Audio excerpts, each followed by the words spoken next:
Oh, you didn't know? Your ass better call somebody! The energy revealed. Brooklyn to Queens, repping both hoods. Rob and CP, keep it fire misunderstood. Cheer 'em all loud, let the anthem flow. Mets fans unite at the pregame show. From city stand lights to the skyline greens, it's the heartbeat of Queens, the craziest dreams. Rob hype on the mic, CP's the fire spark. Together they ignite. Voices like the park fans dripped in jerseys. Legacy bold, the metropolitan story forever told. Turnstile spinning, the crowd floods the gates. This is family, no time for debates. Crack of the Batman, the roar never fades. Queens in the blood, it's how champions are made. Cheer 'em all loud, let the anthem flow. Mets fans unite at the pregame show. From city stand lights to the skyline gleams, it's the heartbeat of Queens, the craziest dreams. 7-line swagger, vibes electric and wild. Mets legacy golden since I was a child. Orange crushed skies, let the battle ignite. Ride for the home team till the last fight.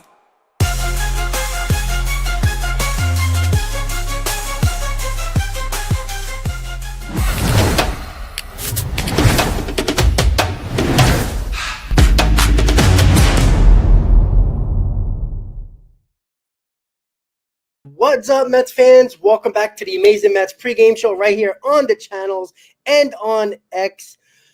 Unfortunately for our New York Mets, opening day wasn't as fun as we all planned it to be, but that's what liquor's for. That's why we have beers, and that's why we have other stuff to get through that day. A very frustrating loss for the New York Mets, but it is only game one. It's 161 more games to go, and we're going to talk about game two of that 162-game season. Chris, how you doing, buddy? I'm doing well. Not the end result that we all wanted. Yesterday, doing the post game, we kind of assessed some of the things that we needed to talk about that went wrong for the New York Mets.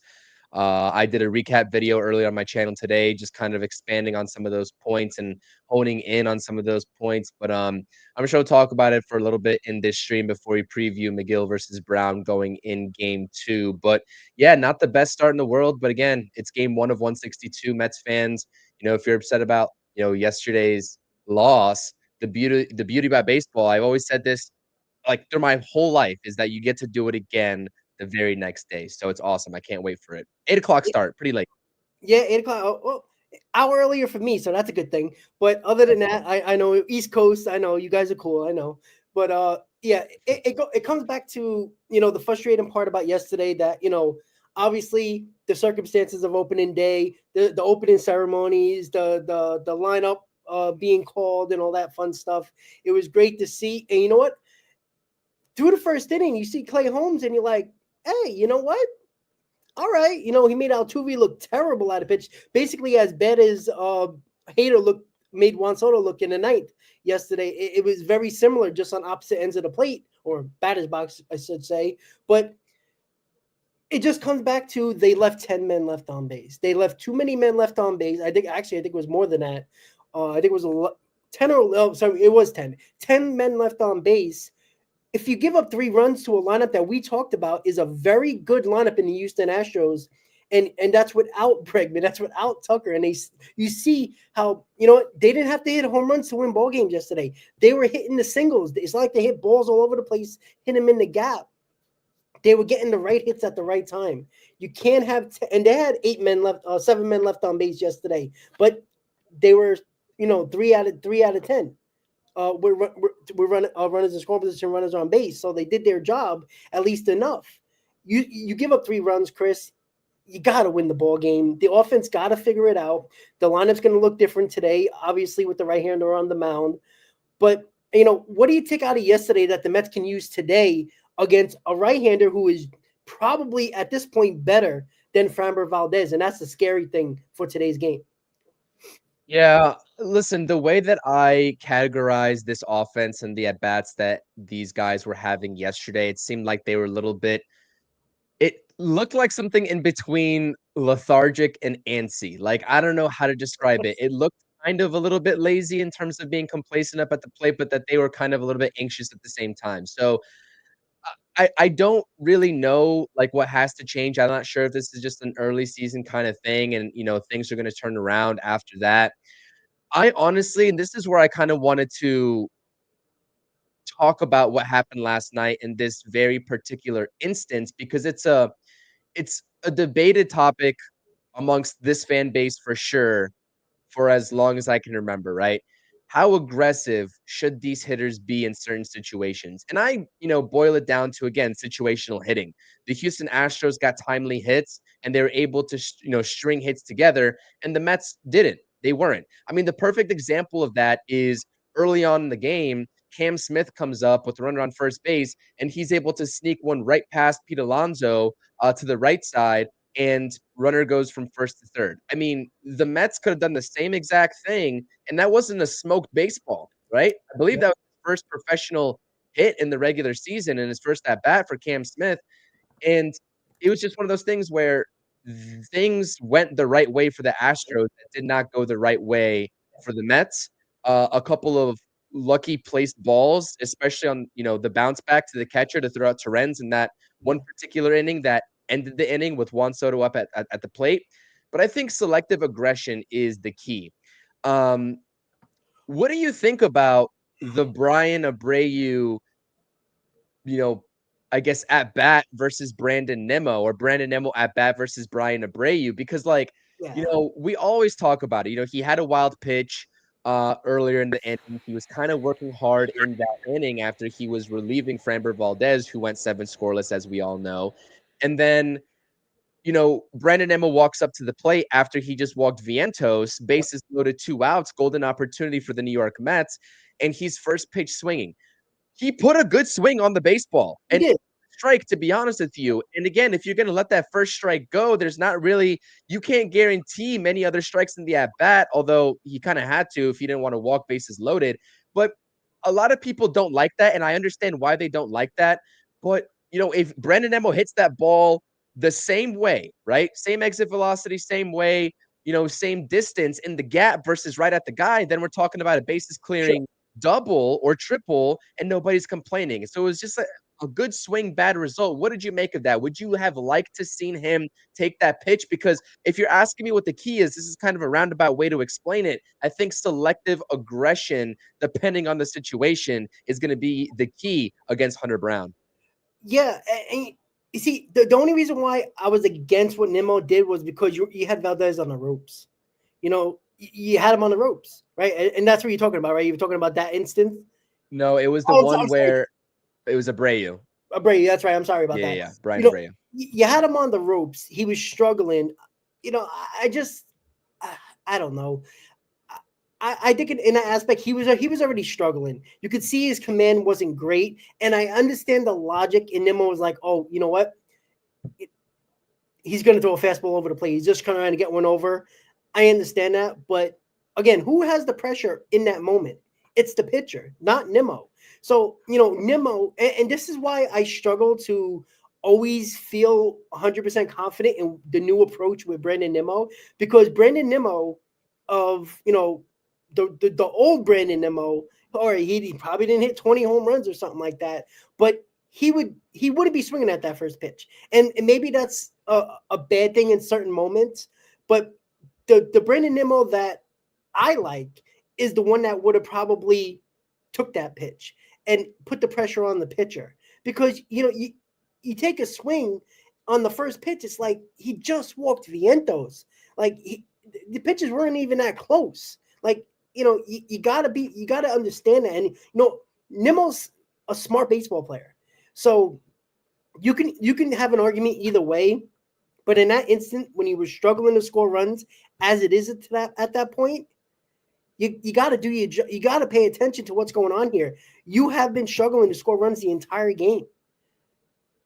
You got to force the issue a little bit and be a little bit more patient. And I think the new approach with Nimmo is the lack of patience that concerns me about him in not all situations, but certain situations. And not saying that he's still not a really good player, and he'll probably have 20 home runs and 85, 89 RBIs, something like that. But I would rather see him a little bit more patient in that spot. But this is the other thing. with Brandon Nimmo being in that middle of the order, I don't like him in those spots. I said this. I mean, Juan Soto changes the whole approach to the lineup, especially if you're going to bat him second. I don't today. Brandon Nimmo's going to bat cleanup, guaranteed, because Mendoza talking about matchups. He's going to do that lefty righty thing when it comes to that. So he's going to put Nimmo in the cleanup spot and Vientos in the fifth spot, and the same top three with Lindor, Soto, and Alonso. I just don't like him in attack. I feel like he puts too much pressure on himself to provide the offensive numbers that I don't think Nimmo needs, especially with a lineup when he got Lindor, when he got Juan Soto, Vientos, Alonso. I don't think Nimmo needs to be that guy. That's what always concerns me with the Brandon Nimmo situation, and it kind of reared its ugly head in yesterday's game. And it wasn't just that at bat; the other at bats as well. You could see that I don't even think he had a long at bat yesterday, and that was the other thing that concerned me was that I think he tries to do too much when you put him in a position where he's in a run producing part of the lineup. Maybe I'm overthinking it, but I feel like that's the approach and that's the way he's going about it now. And I think it doesn't make him I think he can still hit 20 home runs and still be a little less aggressive in certain areas where I think he just loses that lack of he just is over aggressive. I think he just needs to be a little bit more calmer in those situations where the Brandon Nimmo of old would do that, especially when you have the pitcher on the ropes. Yeah, I think we all definitely started to notice a little bit of a shift in his approach when he moved down in the order, and I'm not really sure what that's attributed to, whether he thinks that he has to do, more damage in those spots, and be a little bit more aggressive to get ahead of the pitcher in those spots, and that's fine at the end of the day. But, when you're talking about the Mets lineup, I mean, there's a plethora of ways that you can organize this top five, but really any way that you shake it, they should come through. They should be able to produce for you. And they had ample opportunities in order to do so. And you talk about the ninth inning where the bottom of the lineup really put the Mets in a position. They did everything that they were supposed to do, from Marte to Tyrone Taylor to Luis Angel Acuna. I mean, I know Hayden Singer, struck out, and we didn't really expect him to do that much off of Josh Hader in that situation. It was a good thing that he actually didn't ground into a double play there. But the top of the lineup, they had the chance to win the ball game. I mean, really, whether you want to tie it or go ahead when you have bases loaded with one out and the best two hitters of your team coming up in the ninth inning, that is about the best position that you can be in, outside of it being a 3-0 ball game at that point with everything that led up to that point. So listen, at the end of the day, these situations are going to keep repeating themselves in terms of the Mets having this opportunity at the top of the lineup for them to come through. And I think that they're going to come through more oftentimes than not, to be honest with you. I think 0 for 6 is an anomaly with runners in scoring position, but it was definitely frustrating to see because it was a game that kind of got away from the Mets in the early innings after that good first inning by Clay Holmes, but they had these continuous chances to redeem themselves, and they just didn't cash in. And the opportunities were there, and they were missed. So that's the most frustrating thing about that game. I don't think it was a bad game by the Mets by any stretch of the imagination in terms of the actual result of things. I think that when you look at the game and the process of how things played out, there's a lot of things that they can clean up for sure. But at the end of the day, I mean, given that the Astros beat them in every facet of the game, still being 3-1, by the end of it, with Clay Holmes having a lot of traffic on the mound in that game. You talk about 4 2/3 innings pitched, now transitioning into the pitching side of things with 5 free bases given up, 1 hit batsman, and 4 walks. You simply can't do that if you're going only 4 2/3 innings. And he was able to work his way around a lot of traffic, which was good. It was good to see him actually be calm, cool, and collected. But yeah, we have to limit those free bases because they end up haunting you, whether they cash in with a hit or an error like we saw with the Luis Angel Acuna play. Yeah, and with Clay Holmes, again, he finally faced the real lineup. And you see what happens when you get the second time through the order. And he wasn't throwing as hard as he was in spring training. I don't know if anybody noticed that, but I was looking at the radar gun, and he was throwing like 96. There might have been 197, but he was throwing 96 miles an hour. And in spring, he was getting it up there to 97, 98 consistently. So I don't know if it was nerves. I don't know if it was, because this is his first opening day start as well. So this is a big moment for him as well. But I don't know. when it comes to Clay Holmes, this is why I'm concerned about him. Not only the fact that he's been a reliever the majority of his career, is that the Mets trust him and put that on him right away, which there was no need to do that. Right? There was no need. David Peterson should have been open day starter if you don't want to throw Kodai Senga and not rush him. I'd rather see David Peterson in that spot because he's actually a starting pitcher. I think there was too much on Clay Holmes' plate yesterday, and I don't know. I never had a good feeling. I said it in the pregame yesterday. I just didn't have a good feeling about Clay Holmes. And as I said, if he goes 5 innings, no runs, or 5 innings, 3 or 4 runs, or gives up 8 runs, I wouldn't be surprised either way. That's not going confident into a ball game, Chris. That concerns me because he finally went through a lineup that's actually good, and he couldn't even get. He went through a third time through the order, but it was within 4 2/3. So that's a problem within itself. Well, he went 89 pitches, so he was really close to getting those 5 innings. I know it's not 6 innings. I don't expect 6 innings out of anybody in the starting rotation at this point. I'm not going to lie. Minus when maybe Sean Manaea is up on the mound. I mean, maybe David Peterson. But anybody else, I mean, we're accustomed to seeing 5 innings and then the bullpen. So he wasn't that far off. And to be honest with you, I know I talk about the command or lack thereof and the inefficiency of Clay Holmes' start. Even given those free passes, I don't think that it was a quote unquote terrible start. It wasn't a good start. It's not what you want, but it was respectable at the very end in terms of the actual result of things. Yeah, he wasn't terrible. He wasn't terrible, right? Was he inconsistent? Yeah, he seemed like he didn't have enough bite on a lot of his pitches. But again, could have that been nerves? I don't know, right? I'm not in his head, but. The slider was sharp, though, Rob. The slider was sharp on multiple occasions, but the thing is that he didn't have the command or control of his fastball, which made him have to go back to that slider more oftentimes than not, probably more so than he really wanted to, and that's when the Houston Astros lineup just made the adjustment. So again, it was set up by not having control of that fastball, because if you are able to control both of those pitches, then you have the Astros hitters on their toes. And if you don't have control of one of those pitches, you're going to have to rely on the secondary pitch, whichever one is working in that given moment. And then the Astros lineup, their approach is basically figured out from there. So I think that the fastball command was really his big issue in terms of not being able to locate that pitch and going to the slider way often, more times than not. Yeah, because his fastball sets up the other pitches. And, when you don't have your fastball and they're not looking for it, guess what they're going to be waiting for? Any of you breaking ball all speed pitches. And that's going to be, you're a major leaguer. You're facing a major league batter. They're going to figure it out.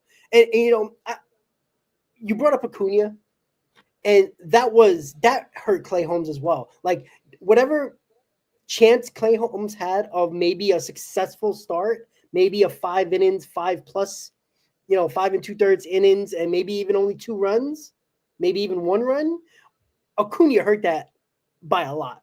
And I know Acuna, everybody was talking about that at bat in the 9th inning. That was great. But maybe the Mets wouldn't have put themselves in that spot if Acuna didn't throw that ball away when he had time. It's his first game on opening day, first start on open day. So I don't want to kill him. But, these games that you lose can haunt you later on. And, it's like, oh, there's 161 games. What are you talking about? Well, how close was the Mets losing and not making the playoffs last year by the skin of their teeth because of games in April and May? And I know it's only game 1, but you got to win these games. It was still a low scoring game. It was within a margin where we have enough offense to come back in your lineup, and they didn't get the job done. And those type of plays, and we talked about run prevention, Chris, a lot this offseason. David Stearns always talked about that. Luis Daniel Acuna, not only because he was a right-handed bat that he played yesterday, they were even more comfortable throwing him in there because they trust his defense. That was a big reason why he came up last year, even though there wasn't much guys left available, but they were comfortable with him playing shortstop or second base later in the year last year. So the defense wasn't a concern for the New York Mets. And again, he made a nice play later in the game, a hard hit ball that came up on him, made a nice play to the left of him. That was good. But in that situation, we haven't seen Acuna play enough. This is why I tell people all the time when it comes to Acuna, We've seen him in 14 games. It was in pressurized situations. I understand that.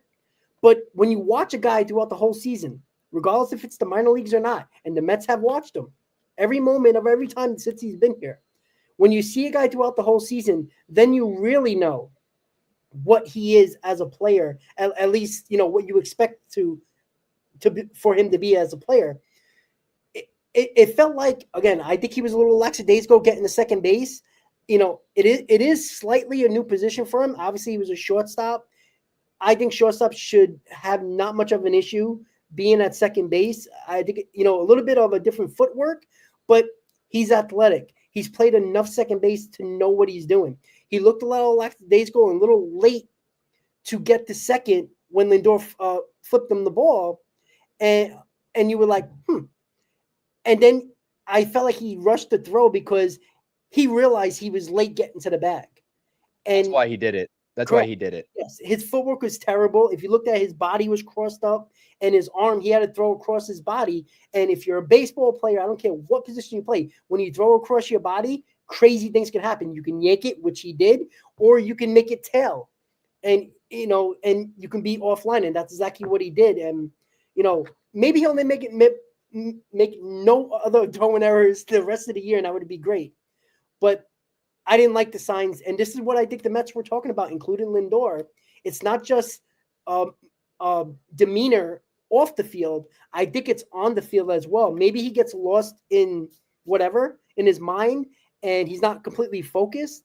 But I'm not going to put focus on that. I just think he was a little lackadaisical to the bag, and it forced the bad throw. Well, I mean, I hope that it was the actual opposite. I hope that, for me, if I'm assessing a young player like Luis Angel Acuna, and if he is late getting to the bag, which kind of forces that chain reaction of him not setting his feet to get the double play over to first base, I would rather him have just lost focus in the moment of his, first start of the season rather than being lackadaisical, right? I'd rather just him say, okay, I lost focus. I was late there and I couldn't set my feet. Because honestly, when I rewatched that play, I didn't see it in time. And I also in time didn't see, how late Luis Angel Acuna was to breaking to second base, which I wish I had that angle. I couldn't see it. I don't know. Like, I just think it's kind of a one-off thing, man. I don't think we're going to see something like that again. I really do hope so. Because I don't think we're going to. Yeah, I don't think so. But I'd rather. But again, like, I don't think that's him being lackadaisical as much as it is. Maybe he did just lose focus at the end of the day. And when I look at the replay, what was that? Both are bad either way. Oh, both are really bad for sure. But like, one is just like your head was just out of it at the moment, and the other one's basically you don't care. So I'd rather him just have been out of the moment and just snap back into it just late. But anyways, no matter how you draw it up, this is the major leagues. Both are bad, of course. Yeah. But then I watched the replay and I'm like, I believe it was Jeremy Pena who hit that baseball, right? For the double play. I believe it was Pena.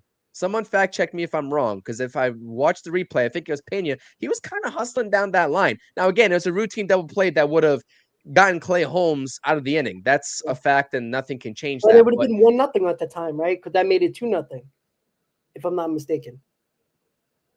See now I'm getting mixed up too. Yeah, I thought it was 2-0. When you're in the game, so many things are happening. But in the Acuna situation, I was directly on the first base line on the right field side, so I had a direct line. And again, it was such a bad throw from the jump, but yeah, oh man, I think it was the second run of the ball game, if I'm not mistaken. It was third. It was the third run. They were already at 2-0. Yeah, that's what I thought too. We were already screwed because we weren't hitting anyways. That's the point that I want to make to you, Rob. Like, before we talk about this upcoming game, because I do have about 10 minutes left before I got to head out. This is what I wanted to say, and Jay is absolutely correct. The Mets are not going to win many 1-0 ball games. You know what I mean? The pitching is not going to hold it down like that. And if we take a look at this game in its totality, 3 runs for the Astros over 8 innings pitched across Holmes, Brazaban, and Young. I'm taking that all day long. The Mets lineup is constructed to win those types of ball games. That was a pretty well executed, especially from the bullpen side of things, game. The offense just was non-existent, and they had the opportunities to win that ball game in multiple innings. So again, it's just the lack of execution once you get those runners on. The problem wasn't getting the runners on. They were getting the runners on. They just couldn't execute in the situational moments. And that was the difference. So, as inefficient and as, I guess, not as sharp as we've seen in spring training, Clay Holmes was, right? That's how I would assess his outing. Not terrible, but not good. Like, that's not what you want. The offense just has to get it done because that's unacceptable. That's unacceptable. Giving up 3 runs, you have to win that ball game. I mean, if we would have won 4-3 yesterday, even if the Mets would have came back in the ninth and win the ball game, we would have kind of talked about Clay Holmes not being great and Acuna era that almost would have cost you the game, or at least made it a little more difficult to win the ball game. We would have been happy because the Mets would have won. Because we lost and we left 10 men left on base, it kind of made a full circle of disappointment and frustration on day one. But I know you got to go, so let's just talk. We don't have no lineup as of yet, so that's why the lineup isn't posted. Tyler McGill against Hunter Brown, and I said this yesterday. Just make sure that we got Tyler McGill in game 2. So losing game 1 sucks. Now we got Tyler McGill. Have no fear, Tyler McGill is here, as I said yesterday in the post game. But you got a really good pitcher on a mound in Hunter Brown after a really good pitcher, Valdez. And I think Brown is probably better. And he showed it in his last 20-something starts last year. He's deadly, and he's not going to be easy to hit. What is your take, and what do you need from Tyler McGill today to at least give the Mets hope to get some runs across to help him out? Because he's probably going to give up runs. We all assume that. Yeah. Listen, man, I need command of his fastball to be on point, and we need efficiency, Rob. I mean, really, that's it. We just need efficiency.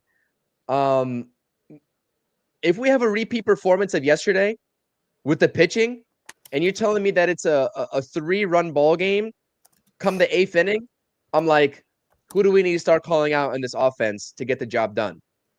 Because again, the offense just needs to come through. Now, I'm going to have a little bit of faith in Tyler McGill until I'm not. Am I, the most confident right now in Tyler McGill going into this outing? No, I'm not. I can't lie to you. But I always say it. And when we were doing our season preview and understanding that Tyler McGill is going to be a part of this rotation, the one thing that I said is that what's going to make or break his season is, when he has 2 outs in an inning, right? That very next batter, the third batter of the inning, needs to be an efficient at-bat, because that's when he loses the focus. And we talk about losing focus, from the offensive players and the defensive players. Let's talk about the pitching, because every single time it seems like McGill is rolling through an outing. Let's say he's scoreless after 3 innings, right? We've seen it all before, right? And then he gets 1 out, maybe 2 outs in the 4th inning.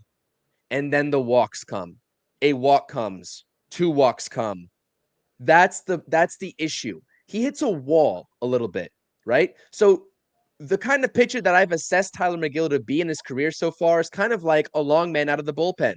That would be his most perfect role, because he's not a starter. He can't consistently go an efficient 5 innings, but he can give you a really dominant first 3 innings. Yeah. So I'm going to see once that 4th inning rolls around in this ball game what he's made of. And that would probably put the Astros maybe around 2nd time through the order. Hopefully, you would hope, right? So that 4th inning rolls around, hoping the game is scoreless at that point, or the Mets are actually ahead, but Tyler McGill has posted scoreless innings. I want to see when he gets up to that, let's say 50, 60 pitch mark. Does he lose that edge, that sharpness, or is he going to go strong into that 4th inning?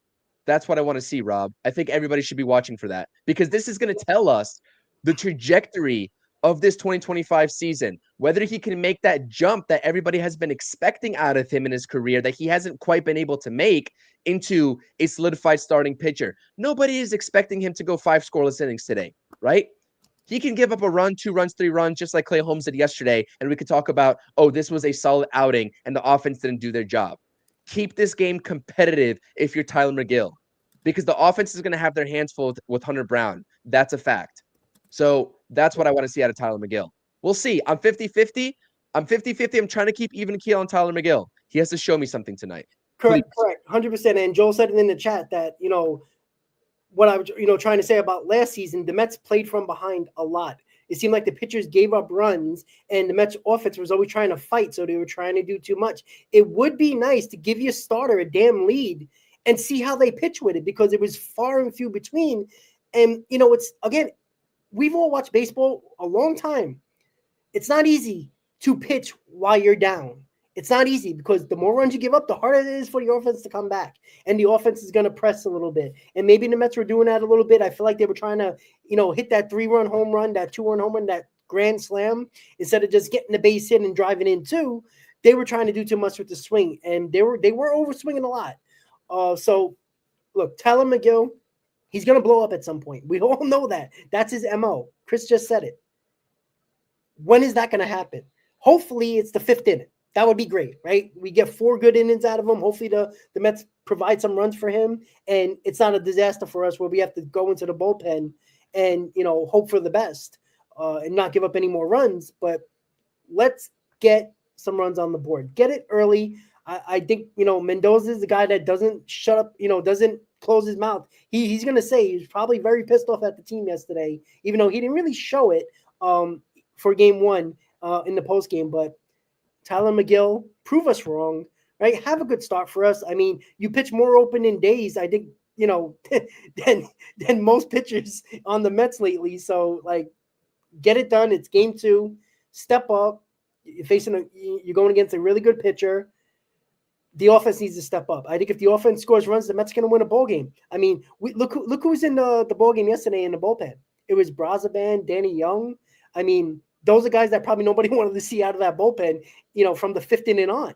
So, who do you think is the first one to get the ball? Is it going to be Budo or Max Kranick? Do you think Max Kranick? I think Max Kranick. Especially if McGill only goes like 4 innings, you need multiple innings, and I don't know if they want to give Budo those 2 or 3 innings right away, because you're going to lose him for a couple of days, and I don't think they want to do that. So sure. I think Max Kranick is going to go. I think he's probably more prepared for that role right now. And let's go. I mean, you should be starting Max Kranick over Tyler McGill, but that's for another day. So, Chris, final thoughts for game 2. And that's about it, man. I'll see you later tonight. Yeah, King is saying it in the chat here. Mets had chances to win yesterday. It wasn't an end of the world, panic-inducing type of game for me, at least. I know a lot of Mets fans are listening to those Yankees fans out there taking the victory laps of Juan Soto striking out on 3-2 versus Josh Hader, and comparing his at-bats to when he faced Hader last year in a Yankees uniform. Who cares? Juan Soto, as I tweeted this out earlier, will have the last laugh when it comes to this conversation. I guarantee you he will. He is a professional, even at only 26 years old, and he has all the experience in the world, and he will have the last laugh. My final thoughts is, yeah, McGill, go out there and show me something. This bullpen's going to hold it down for the New York Mets, right? Until they prove to me otherwise that they can't or won't, they're going to hold it down. As we saw with their 2 worse off relievers. I mean, let's just be blatant about, fringe guys making the roster, and Danny Young and Huascar Brazaban. They came in and did an electric job relieving Clay Holmes. So now you're going to have Kranick, maybe Buto, potentially Stanek up there. Minter was warming up. He was warming up yesterday. We didn't see him, but he was warming up, which is a good sign. So we need a solid outing out of Tyler McGill. Listen, my bar is very low. If you think my bar is low, as Joel was saying up in the chat for Clay Holmes, it's not, because I expect a lot out of Clay Holmes. I said that from the start. My bar is low for Tyler McGill. If you give me 4 scoreless innings and you're at 90 pitches and you get yanked, awesome. Sounds good. It's a scoreless ball game, and I'll take it. That's how low my bar is. And you know what? The good thing about that is for Tyler McGill, there's a lot of opportunity to go above and beyond that bar, right? There's a lot of room on top of that bar to exceed that. So I don't know. I'll take it. I'll say McGill actually, goes 4 2/3, just like Clay Holmes. I'll say he gives up 2 earned runs, and he puts the Mets offense, and hopefully the Mets offense is matching that, if not outproducing that, and putting themselves in a good position for the bullpen to come in and lock things down. So we'll see. Listen, at this point, all eyes are on the efficiency and the at-bats and the approach of this offense. That's what I want to see, right? Pitching is pitching. It'll come. It's not really my forte, although I do like to assess the pitching. I'm watching these at-bats 1 through 9 in this lineup, which we conveniently in the pregame don't have yet, which would be awesome if we did, right in front of our faces. I think Brett Beatty's going to start, but those are my final thoughts. We'll see how the offense adjusts and bounces back from yesterday. There you go, guys. So thank you for tuning in to the Amazing Mets pregame show. We'll see you later tonight on the post game. What did you set it for? 10:45, 11 o'clock? Sometime around that time? Somewhere around there, yeah, somewhere somewhere around there. I that think time. so. Well, when the game ends. The lineup just got released. Brett Beatty's batting 8th and playing second base. So there you go. Tyrone Taylor also getting the start in back-to-back days over Jose Siri and Jesse Winker's DHing. There you go. Beautiful. Wonderful, guys. You got the lineup right before we're about to go. But, Chris, I'll see you later tonight. Everybody, I'll see you later tonight. I'm going to cheer my ass off once again and probably lose my voice by the end of the night. But hopefully we get a win, guys, and we're talking about a post-game win. And have a good night, guys. Enjoy the game. And we'll see you next time on the pregame show, guys. Good night. Let's go, Mets.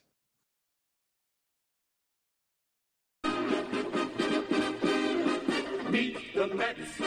Meet the Mets. Step right up and greet the Mets. Bring your kiddies, bring your wife.